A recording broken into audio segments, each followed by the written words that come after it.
Hey guys, for whatever reason, my recording did not record today, and it's not even in the calendar, so I don't know what's going on. So what you're going to do is, if you weren't able to be at the lesson today, we're in our note packet, so I want you to skip this page and go past this page, because we've already done that, and go to this page. On this page, we have done the first 4 examples in class last week on Thursday. What I want you to do is I want you to put a star next to 5, 6, 7, and 8. You're going to do those examples. Then you're going to do the bottom example on the next page. Then you're going to do example number 3 on this page. And last but not least, you are going to do example 9 and 10 on the next page. And then you can come back to here, and I quickly went through and you can check yourself on the answers.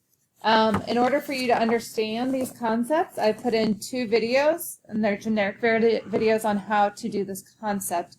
So make sure to do those. After you've done that, you are going to come on over here to Schoology, and you are going to do, so these are the 2 videos I'd want you to watch prior to completing those examples in our note packet. Then you're going to do these 3 assignments, okay?